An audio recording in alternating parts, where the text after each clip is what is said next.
देखो बच्चों, आज हम कक्षा 12 की हिंदी में संस्कृत, अनिवार्य संस्कृत में एक महत्वपूर्ण पाठ है सुभाषित रत्नानी। इसको पढ़ने जा रहे हैं। सुभाषित रत्नानी यह पाठ जो है परीक्षा की दृष्टि से अत्यंत ही महत्वपूर्ण पाठ है, क्योंकि इस पाठ से एक क्वेश्चन आना अनिवार्य है।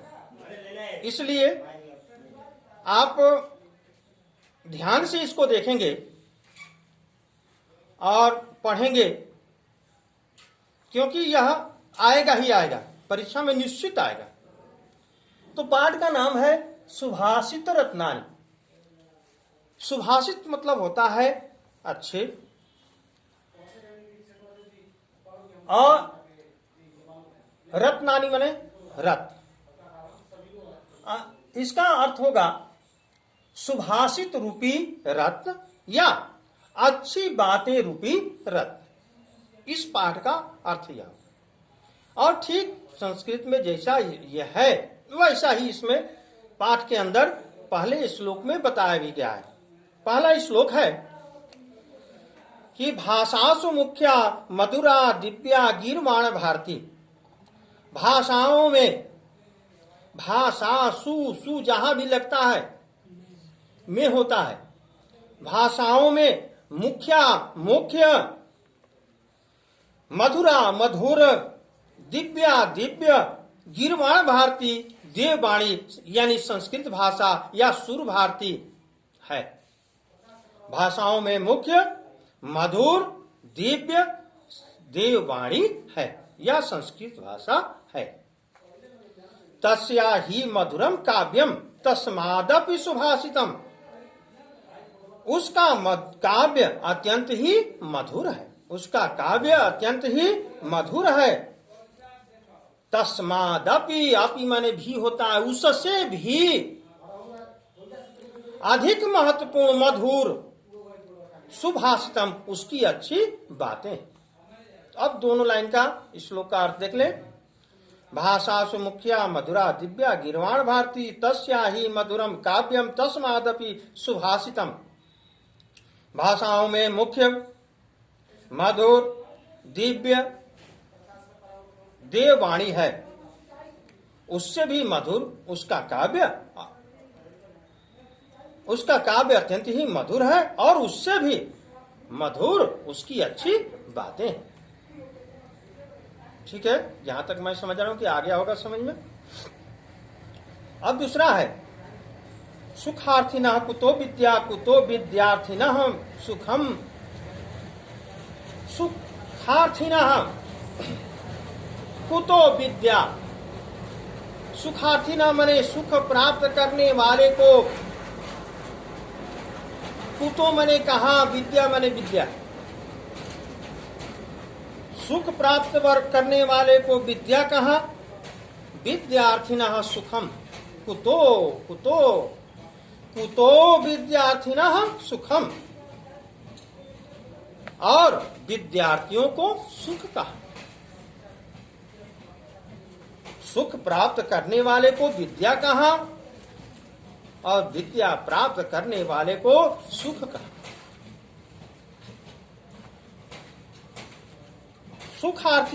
सुखार्थी वा तजेत विद्याम।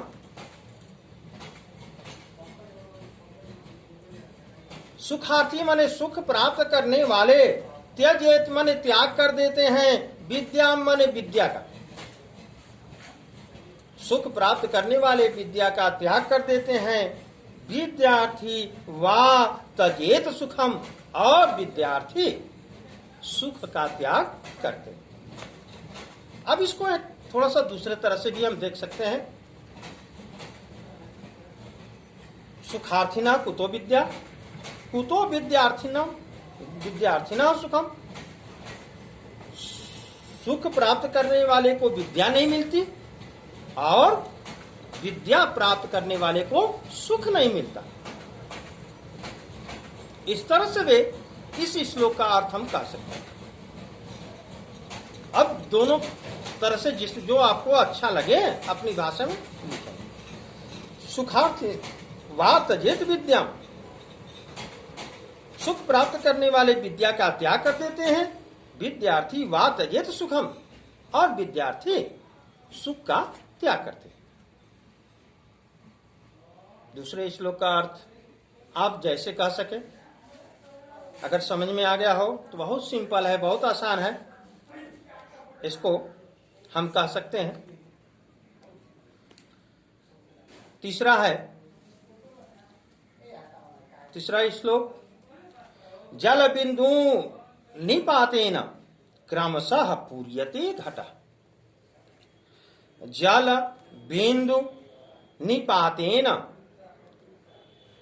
जल बिंदु, बिंदु माने बूंद, बूंद, जल माने जल होता ही है, बूंद बूंद जल, निपातेन एकत्र होकर के, क्रमशः धीरे धीरे बारी बारी से, पूर्यते पूरा कर देता है, भर देता है, घटा घड़े, घटा माने घड़े। बूंद बूंद जल एकत्र होकर धीरे धीरे घड़े को भर देता है। अगर वर्षा ऋतु है, अब पानी गिर रहा है, बूंद बूंद ही करके गिर रहा है, उसके नीचे हम बाल्टी घड़ा रख देते हैं, तो धीरे धीरे कई बूंद करके करते करते करते कर, हम देहात के रहने वाले हैं, अक्सर ही गरीब क्षेत्र के हैं हम लोग, तो झोपड़ी का घर होता है या टीन का होता है या पक्का भी घर है, पुराना है, तो बरसात के ऋतु में देखते हैं कि घर टपकने लगता है, छूने लगता है, छूता है ना। तो हम क्या करते हैं, उस अगर पानी टपक रहा है तो फर्श पर गिरेगा तो चारों तरफ पानी फैलेगा ना, तो उससे बचाव के लिए हमारे घर की औरतें क्या करती हैं या हम खुद ही क्या करते हैं कि जहां टपकता है पानी उसके नीचे कोई न कोई बर्तन रख देते हैं। वह तो बूंद ही बूंद टपकता है, लेकिन कुछ देर बाद हम जब जाते हैं तो वह बर्तन क्या हो जाता है, भर जाता है, भर जाता है ना। तो वही बात क्या इस श्लोक में लिखा गया है कि जल बिंदु निपातेन क्रमशः पूर्यते घटः, बूंद बूंद जल एकत्र होकर घड़े को धीरे धीरे भर देता है, भर देता है। तब सह हेतु सर्व विद्यानां धर्मस्य च धनस्य च, ठीक उसी प्रकार से, किस प्रकार से, जिस प्रकार से जल का एक एक बूंद एकत्र होकर के घड़े को भर देता है, ठीक उसी प्रकार से ठीक उसी प्रकार से सर्व विद्याना, सभी प्रकार की विद्याओं को, कैसे भाई, धीरे धीरे हमें क्या करना चाहिए, ग्रहण करना चाहिए। उसके अलावा केवल विद्या को ही नहीं, धर्मस्य और धर्म को, धनस्य और धन को क्या करना चाहिए, एकत्र करना चाहिए। जिस प्रकार से बूंद बूंद जल एकत्र होकर के घड़े को भर देता है, ठीक उसी प्रकार से सभी प्रकार के ज्ञान को हमें धीरे धीरे ग्रहण करना चाहिए। फिर सभी प्रकार के धर्म को और सभी प्रकार के धन को हमें क्या करना चाहिए, एकत्र करना चाहिए। हम क्या करते हैं भाई, गोलक रखते हैं, घर पे रखते हैं ना, अगर एक एक रुपया हम एकत्र करते हैं तो कुछ दिनों बाद वह घड़ा वो जो होता है गुलक, वह क्या हो जाता है, भर जाता है, और हमें पता भी नहीं चलता कि हमने कब एकत्र किया। उसी प्रकार से धीरे धीरे हम कहते हैं कि हमें पढ़ना चाहिए। कब पढ़ना चाहिए भाई, डेली, प्रतिदिन, कब, सुबह और शाम को पढ़ना चाहिए, याद करना चाहिए। तो हम लोग कहते हैं बार बार कि धीरे धीरे भाई रोज शाम को सुबह पढ़िए, थोड़ा थोड़ा पढ़िए। जब थोड़ा थोड़ा पढ़ेंगे तो एक दिन पूरा याद हो जाएगा। ऐसा नहीं, इसीलिए अगर हम परीक्षा का दिन आ जाए और तभी याद करने बैठे तो याद कर पाएंगे? नहीं कर पाएंगे ना। हमें अगर किसी पहलवान से लड़ना है 1 साल बाद, तो हम अपने शरीर को धीरे धीरे ताकतवर बनाएंगे ना, धीरे धीरे बनाएंगे। 1 साल बाद लड़ना है तो उसकी 1 दिन पहले खूब काजू बादाम खा करके और पहलवानी कर लेंगे। तो इसीलिए इस शास्त्र की बातें अच्छी बातें हैं कि जिस प्रकार से जल की एक एक बूंद एकत्र होकर के धीरे धीरे घड़े को भर देता है, उसी प्रकार के से हमें सभी विद्याओं को, धर्म को और धन को धीरे धीरे एकत्र करना चाहिए। अब देखिए चौथा श्लोक है, काव्य शास्त्र विनोदेन कालो गच्छति धीमताम। धीमताम माने होता है बुद्धिमान लोग। धीमताम का अर्थ होता है बुद्धिमान, ज्ञानी।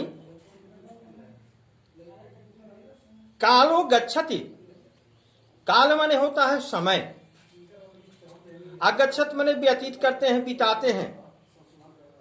बुद्धिमान लोग अपना समय व्यतीत करते हैं, अपने समय को बिताते हैं। कैसे? काव्य शास्त्र विनोदेन,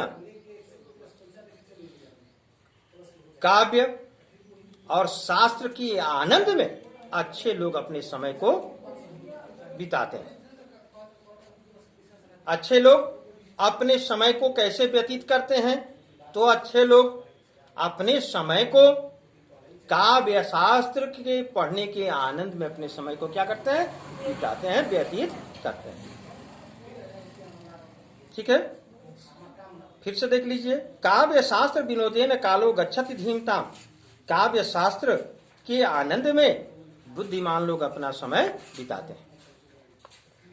नीचे वाली लाइन में व्यसनेन च मूर्खाणाम निद्रया कलहेन वा, लेकिन ये तो बुद्धिमान लोग करते हैं कि अच्छी किताबें पढ़ते हैं, ज्ञान की बातें करते हैं और उसमें अपने समय को, खाली समय को व्यतीत करते हैं। लेकिन मूर्खाणाम, लेकिन मूर्ख लोग क्या करते हैं? ठीक इसका विपरीत कार्य करते हैं। व्यसनेन च मूर्खाणाम निद्रया कलहेन वा। मूर्ख लोग बुराइयों में, व्यसनेन माने बुराइयों में, निद्रया सोने में, नींद लेने में, वा या अथवा कलहेन झगड़ा करने में अपना समय व्यतीत करते हैं, चुगली करने में अपना व्यतीत समय करते हैं। फिर से देख लो, बहुत अच्छी बातें हैं। सुभाषित रत्नानि है तो अच्छी बातें होगी ही। काव्य शास्त्र विनोदेन कालो गच्छति धीमिताम। बुद्धिमान लोग अपना समय काव्य शास्त्र के पढ़ने के आनंद में व्यतीत करते हैं या बिताते हैं। व्यसनेन च मूर्खाणाम निद्रया कलहेन वा, लेकिन मूर्ख लोग बुराइयों में, सोने में या झगड़ा करने में अपने समय को बिताते हैं या व्यतीत करते हैं। आया समझ में? ठीक है, आगे अगला है 5वां, न चौरहार्यम न च राजहार्यम न भातृभाज्यम न च भारकारी। देखिए ये इंपॉर्टेंट है। इस साल, पिछले साल में यह आया था। हम तो आपको पहले ही बताए कि इस पाठ से एकदम अनिवार्य है कि आना ये। तो यही प्रश्न आया था। क्या कह रहे हैं? न चौरहार्यम, न चोर चुरा सकता है, न च राजहार्यम, न राजा ले सकता है, न भारतीभाज्यम, न भाई बांट सकता है, न च भारकारी, और न ही वह वजनी है। ऐसी कौन चीज है? अभी इसी में बताया जाएगा।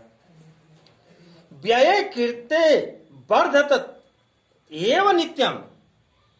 जितना व्यय करते हैं प्रतिदिन उतना ही क्या होता? बढ़ता है। जितना हम व्यय करते हैं प्रतिदिन उतना ही क्या होता है, बढ़ता जाता है। क्या है भाई, ऐसा देखो, विद्या धनम सर्वधन प्रधानम, वह विद्या धन है, वह सभी धनों से सर्वश्रेष्ठ है, प्रधान है, सभी धनों में सर्व प्रधान बने सर्वश्रेष्ठ। विद्या को न चोर, ज्ञान को न चोर चुरा सकता है, न राजा ले सकता है, न भाई बांट सकता है, और न ही ढोने में भारी है, वजनी है, वजनी है नहीं है। व्यय कृते वर्धते एवं नित्यम, जितना हम प्रतिदिन उसका खर्च करते हैं, हम आपको पढ़ाते हैं, बताते हैं, उतना ही क्या होता है, हमारा ज्ञान बढ़ता जाता है, उतना ही बढ़ता है। विद्या धनम, विद्या धन सर्वधन प्रधानम, विद्या धन सभी धनों में सर्वश्रेष्ठ। आज 5 पढ़ लिए, आज के लिए इतना ही। अब नेक्स्ट दिन बाकी पढ़ेंगे।